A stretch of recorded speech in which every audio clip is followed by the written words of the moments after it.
Okay, point number 7. There are 10. Let me just briefly mention the last 3. True education is non-competitive in nature. Again, contrast that with worldly education today, which is so full of competitive sports programs and more than that. We have honors and grades and this whole system that's built around beating somebody else, being better than somebody else. And that's not a principle of God's kingdom. As we looked at this morning, there is this controversy between unselfishness and selfishness. And we can take this and use it as a standard of measurement for educational programs and say, does this activity, does this curriculum, does this program, does this textbook, does this, whatever it is, does this focus on developing unselfishness or selfishness in the child? We need to ask that question. Education, page 225 says, at such a time as this, what is the trend of the education given? To what motive is appeal most often made? To self-seeking. And if we're honest, we would say, yeah, absolutely, that's the truth. That is what most educational programs today are focusing on. By the grades, the honors, the pageants, the talent shows, the competitive sports, and on down the list. It's all about me and what I can do. And that's not God's plan of education. Point 8, true education involves agriculture as an essential component. Now, I mentioned agriculture as part of physical development. Certainly it is. But agriculture is so vital in education, in God's plan of true education, that it deserves its own point. It is given its own point in the spirit of prophecy. We're told no line of manual training is of more value than agriculture. It is essential. And let's talk about some benefits. Why is agriculture so important? They found children who are involved in gardening have better self-confidence and better self-esteem. They're more patient and persevering. And when I read that, I said, really? Did we need a study to tell us that? You can't, how many have a garden? Curious. Okay, a few of us. So you cannot take your smartphone and get the Grow Tomatoes app, press a few buttons, and out come tomatoes. Doesn't work that way, right? But we live in a society now, we want everything right now.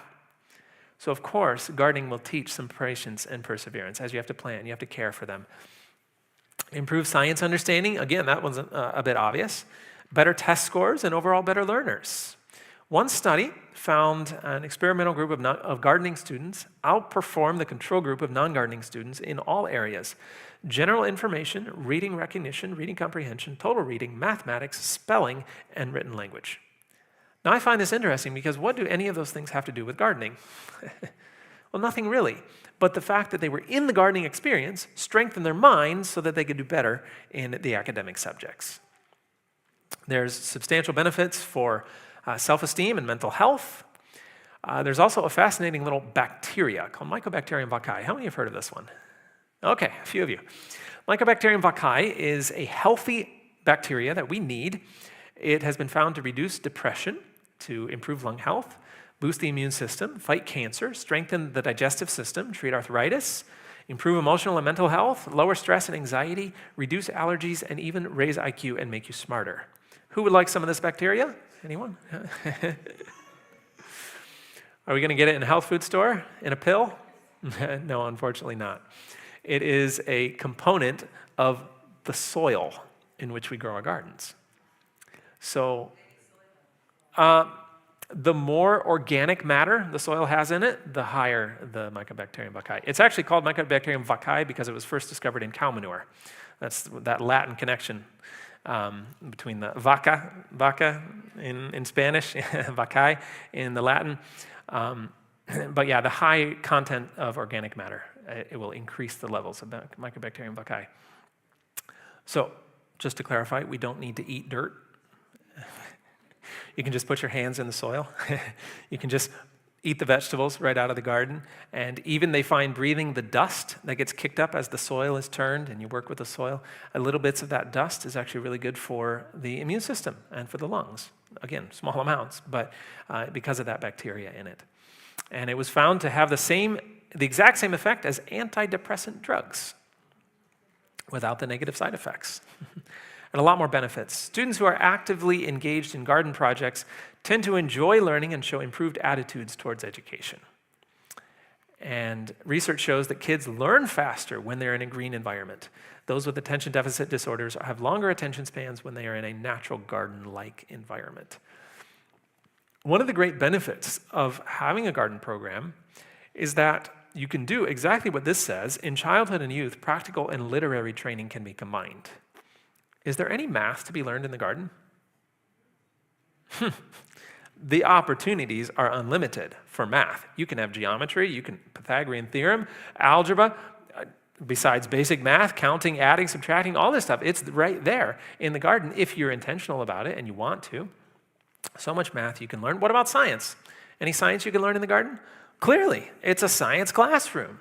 So it may not be your object of being in the garden, but it is a great opportunity to incorporate the practical and the literary training. And I love what we're told, that the Garden of Eden was not only Adam's dwelling, but his schoolroom. This was a place for him to learn about God, and it can be ours also. So for this reason, we are told, study in agricultural lines should be the A, B, and C of the educational work of our school. This is the very first work that must be entered upon. The first work. This is the most important. How many times are we making that? How many times are we removing the agriculture programs from our schools these days? Because we're like, oh, it's not making money. That shouldn't be a question. It shouldn't matter. As a friend of mine said, no one ever asked the question whether history class is making money. No one ever asked if math class is making money. We seem to only ask that question about whether the agriculture program is making money. Well, that shouldn't matter if we view it as an essential component of education.